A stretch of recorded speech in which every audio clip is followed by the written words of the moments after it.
Good evening, ladies and gentlemen, and let me introduce to you John King, our mentor, our partner and teacher, the great thinker and the best-selling author.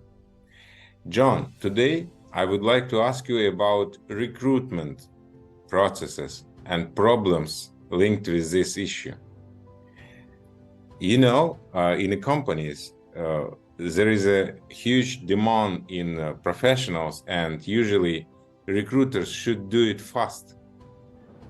If you have vacancy, you have just several days to close it, and business will every day ask you about new candidates,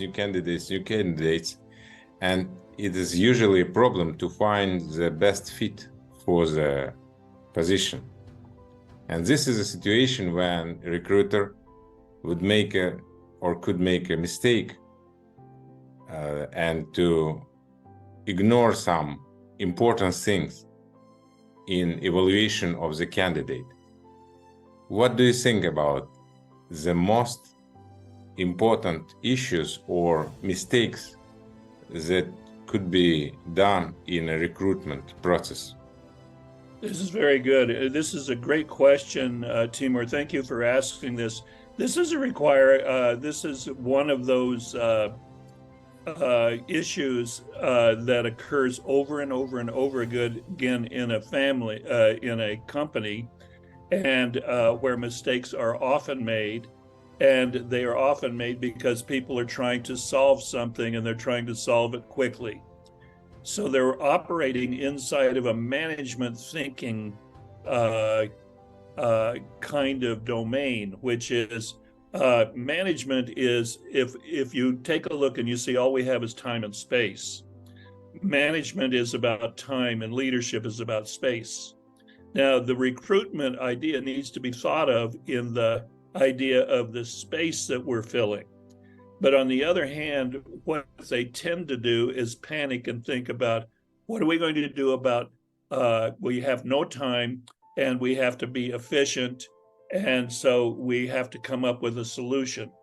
So the first mistake, and it's actually the first great lie that we cave into in management with this, is that we are providing a solution.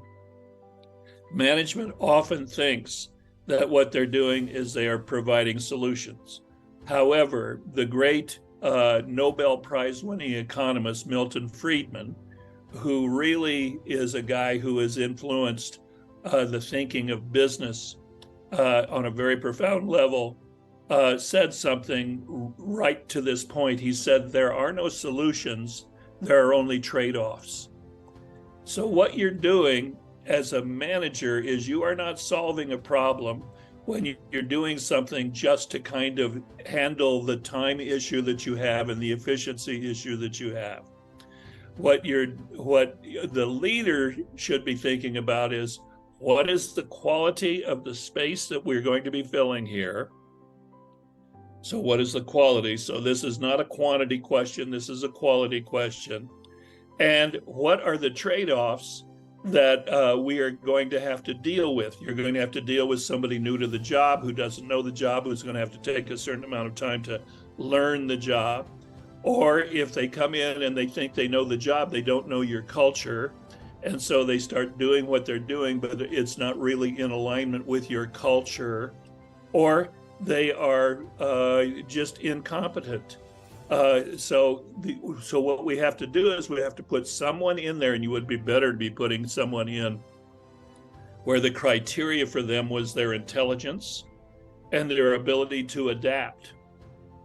So if I hire for intelligence and ability to adapt, that allows me to have somebody in the space who can make the mistakes but grow and grow into the job. Any job can be learned.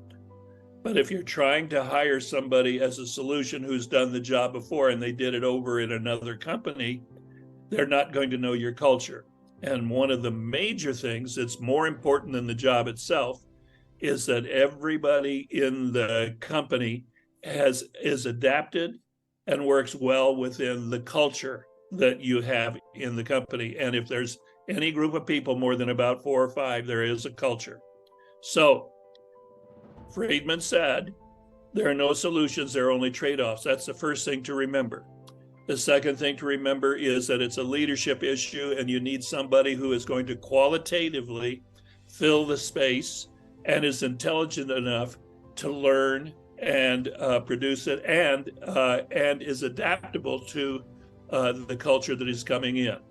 He or she actually understands that the first part of his or her job when they come in to fill this recruitment issue is the quality of their relationships with the people they work with, because they are going to depend on the people that they work with. It's not about them. It's not about, it's really, and it's not about the job. It's about the relationship of people in the job and how to work seamlessly together. So recruitment generally carries with it a major trap, and the trap is a management trap, where what we want to do is fill the position as quickly as we can with anybody, and having the point of view, oh well, they'll be good enough, and they will not be good enough. They'll actually pull you down.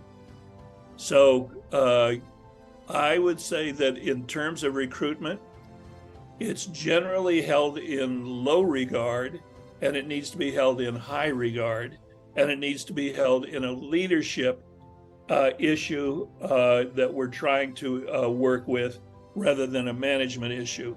And the leaders should be involved in who it is that they're going to recruit to bring into it. Now, that's on the one side. On the second side, the person being recruited, first of all, their intelligence, their adaptability, their attitude.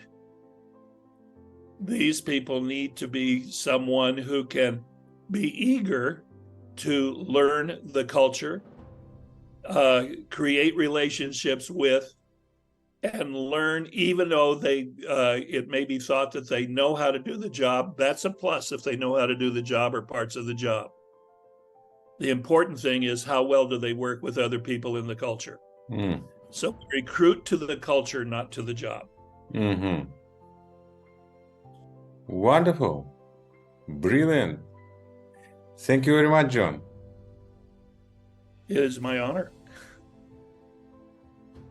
So once again, John King shared his wisdom about very important everyday issue for many HR specialists is recruitment, how to make correct decision. And according to John King, the main criteria is a cultural fit. Correct? Yes.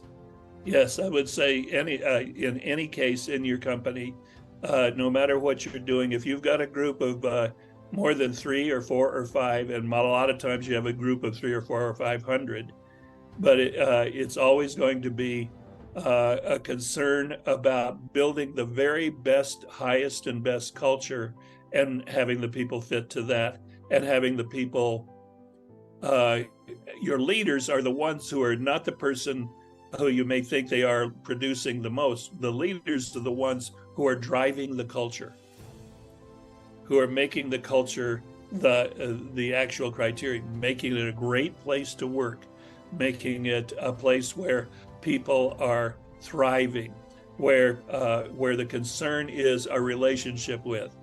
It's really the culture of any group is an extension of family. And so if you take the idea of family, people have got to get along with the culture of family. They have to get along with the culture of company or corporation. Thank you very much, John. See you. Okay, bye.